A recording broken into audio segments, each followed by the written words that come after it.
Sveiki, bičiuliai, tai noriu pasidalinti su jumis apie Marso ir Ketų susijungimą.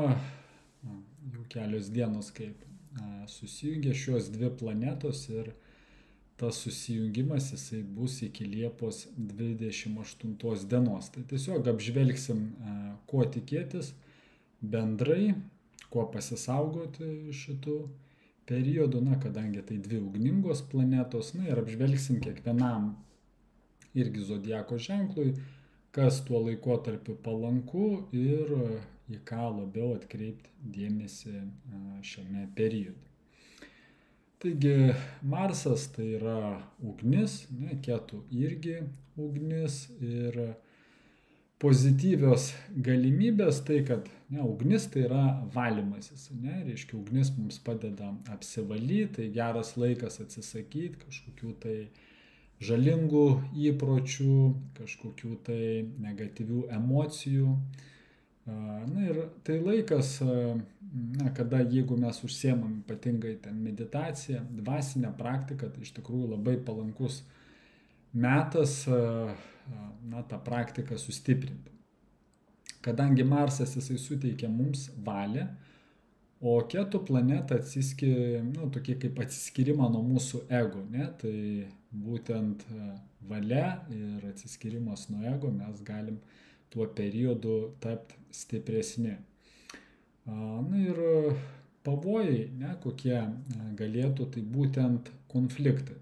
Kadangi Marsas jisai susijęs su ugnies stichija, jisai liūto ženkle, tai galimi konfliktai su vadovais, šeima, partneriais gali būti, tai atkreipkite dėmesį. Ir aišku, skubėjimas. Marsas tai yra aistros energija ir jeigu jos nevaldyti, tai būtent traumos per skubėjimą, ten avarijos, tai reiškia traumos, jeigu mes ten rizikuojam nepagristai, stresas per didelis, kažkoks tai psichologinis spaudimas, nerimas, kuris gali kilti irgi be kažkokių aiškių priežasčių, jeigu ten persistengiam ir panašiai. Tai tiesiog stengtis gyventi harmonijoje. Ir stenkitės irgi šituo periodu vengti agresijos.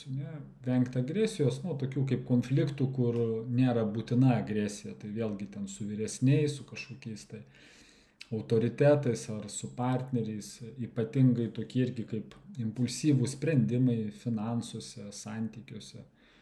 Ir stenkitės neskubėti ten, kur nereikia. Ten vairuojant, sportuojant, todėl kad padidėja tokia traumų rizika.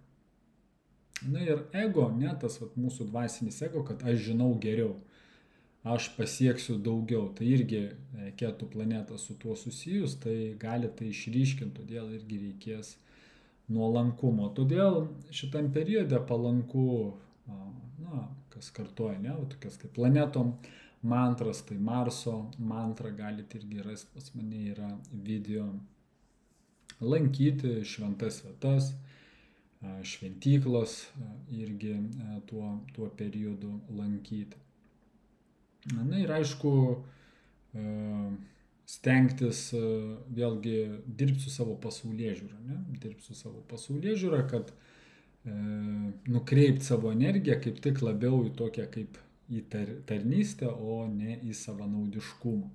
Ugdytis irgi kantrybę, savitvardą tuo periodu. Ir tada gausim būtent iš tų planetų, sakykime, palaiminimus. Jeigu mes, tarkim, su Marso planeta dirbam tinkamai, su jo energiją naudojam tinkamai, tai tokiu atveju tos planetos mus palaiko. Ir vėlgi priešingas rezultatas, jeigu mes su ta energija, kaip sakant, naudojam ją netinkamais tikslais, tai prasideda irgi problemos.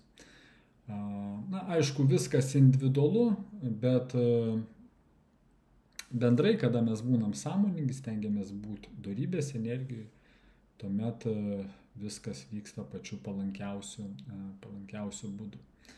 Jeigu žvelgsim irgi bendrai į pasaulį, tai, sakykime, pasauliniai įvykiai, Lietuvos ten galbūt kažkokie tai ypatingai, tokie konfliktai ar kariniai kažkokie konfliktai, tai nepalies, bet apskritai pasaulyje tai vėlgi, tuose vietose, sakykime, karštuose taškuose, visokie tai kariniai konfliktai, karai, jie gali kaip ir, kadangi tai ugnies energija, tai jie gali pasireikšti, kažkokiais tai išpoliais, teroristiniais aktais, galbūt kažkokiais tai perversmais, pasipriešinimais. Tai gali irgi būti susijęs su šalių vadovais, būtent su artimaisiais rytais, Ukraina, Azija, ten gali irgi paaštrėti tam tikri konfliktai. Ir aišku, visokie tai ginkluoti konfliktai gali būti irgi tokie neprognozuojami, visokie, kai būna ten partizaniniai veiksmai arba teroristiniai visokie. Ir aišku, ugnis. Ugnis tai stichinės nelaimės, kadangi Marsas ir Ketu aktyvina būtent vulkanus, žemės drebėjimus, gaisrus, sprogimus, tai mes irgi su ta energija turėtumėm stengtis šituo periodu elgtis harmoningai. Ir visokios tai irgi avarijos ten infrastruktūrose, kur susiję ten gamyklos, dujos, naftos, visokie tai irgi ten dalykai irgi gali būti. Aišku, reikia žiūrėti individualiai visada ar kažkam, galbūt pas mus tokio masto labai didelių nėra Lietuvoje, bet jeigu kam aktualu, galime pažiūrėti irgi individualiai, pagal kiekvieną. Tai ir aišku, visokie tai, sakykime, susiję su informaciniam technologijom, irgi ten lūžiai, visokie tai bankų atakos, vyriausybinės struktūros, tokie dalykai būna. Ir aišku, kadangi tai pykčio energija padidėja, tai ir kolektyviniai tokie protestai, jie gali tapti, kada žmonės ten susivienyje, prasiveržia labiau tokie protestai, labiau tokie chaotiški veiksmai, vėlgi ten prieš valdžią, prieš autoritetus, prieš technologijas, tai irgi gali pasireikšti. Ir aišku, tuo periodu gali irgi būti bandymai atlikti, kadangi tai ugnis, tai visokių, tai ginklų bandymai, raketos, Marsas būtent susijęs su ginklais, technika, su visokiais tokiais užslėptais dalykais, ten tais pačiais dronais, raketom, slapti kažkokie tai ginklai, jie irgi gali būti šitam periode suaktyvinti, naudojami ir panašiai, bet tai nebus, kad susijęs su kažkokiu tai ten pasauliniu karu ar panašiai, tai neturėtų. Jeigu, aišku, taip žiūrėti iš istorijos, tai maždaug irgi, kada tos buvo kartu planetos, tai 2001 metais, kada buvo išpolis būtent, reiškia, Niujorke, dangoraižiai, tai irgi tuo metu buvo Ketu su Marsu 2010, ten buvo irgi didelis žemės drebėjimas, man atrodo, Taityje. Ir kada tos planetos susitinka kartu, tai padidėja visokių tai tokių slaptų, sakykime, konspiracinių dalykų.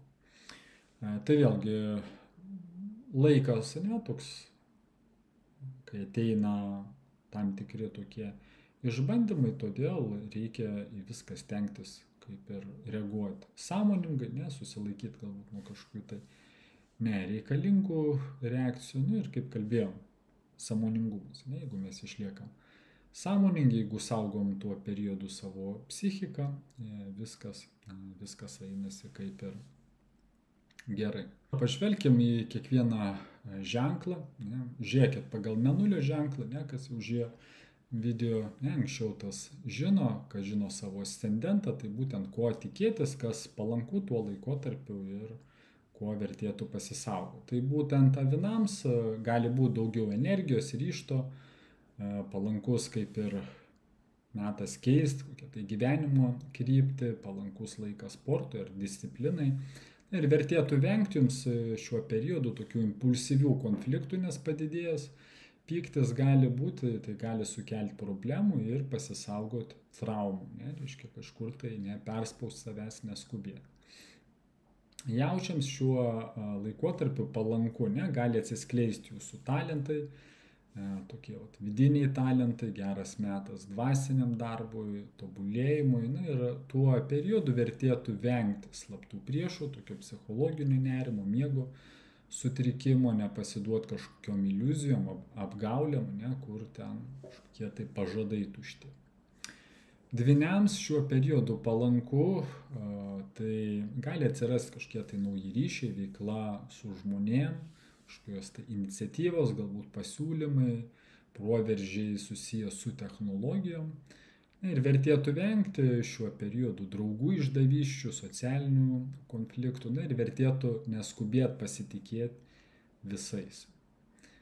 Vėžiams tai yra palankus laikas, kas susijęs su jūsų karjera, su jūsų darbu, gali irgi išryškėti jūsų, galbūt kaip lyderio gebėjimai, galit tapti labiau matomi. Ir vertėtų vengti konfrontacijos, konfrontacijos, konfliktų su autoritetais, ypač darbe, ir galimi tokie kaip netikėti skandalai, kurie irgi gali pakenkti reputacijai. Liūtams palanku tai būtų geras laikas dvasiniams studijom, kelionėms su prasme ar žinių ieškojimu. Gali šiuo periodu gauti kažkokių tai svarbių įžvalgų. Ir vertėtų liūtams vengti fanatizmo ar ginčų dėl įsitikinimų. Tai stenkitės atsargiai elgtis su teisiniais reikalais, galimos tam tikros klaidos. Mergelėms tai yra laikotarpis, kada būtų palanku atsikratyti senų priklausomybių, transformuoti savo psichiką, stiprinti savo intuiciją. Ir vertėtų vengti finansinių rizikų, skolų, pavydžių žmonių ir būtų toks nepalankus laikas investuoti kažkur tai neapgalvota. Svarstykliams palankus santykiai, gali atsinaujinti santykiai ar transformuotis, pasikeisti gerą, gali išryškėti tokie norai, netikri norai partnerystėje ir vertėtų šiuo laikotarpiu vengti skyrybų, tokių ginčų, agresyvaus elgesio santykiuose ir stenkitės pasitikėti savim, klausyti savo vidaus. Skorpionams palankus laikas keisti būtent sveikatos arba darbo įpročius. Tai gali tas laikas tapti toks produktyvesnis, jeigu irgi dėsit daugiau pastangų. Ir venkit skorpionai perdegimo, darboholizmo venkit, konfliktų su kolegom ir stenkitės išlikti ramus. Šauliams šis laikotarpis palanku būtent, kas susijęs su kūryba, su sportu, gali gimti nauji projektai, gali užsimegzti nauji santykiai ir vertėtų vengti rizikingų tokių meilės santykių su daug aistros, nespausti savo vaikų ir neleisti būtent savo ego valdyti savo širdies. Ožiaragiams palankus laikas pertvarkyti šeimos ar gyvenamosios vietos energiją ir geras laikas pradėti tokį kaip vidinį gydymą, vidinį tobulėjimą. Venkit naminių konfliktų, ginčų su tėvais, gali toks kilti vidinis nestabilumas, jausmų perteklius. Vandeniams būtų palankus laikas susijęs su komunikacija, su rašymu, su mokymusi, su analize ir geras laikas pradėti kokius tai mažus verslus. Ir vertėtų vengti vandeniams aštrių žodžių, konfliktų su broliais, seserim, su jaunesniais draugais ir per daug nervuotis. Ir žuvims palankus laikas, tai gali keistis finansinė padėtis, gali atsirasti nauji pajamų šaltiniai.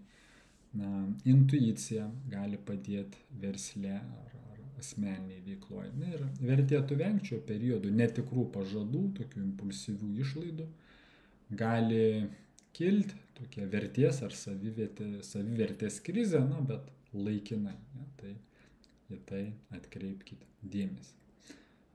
Dėkuoju už jūsų dėmesį ir sakau iki pasimatymo kituose video.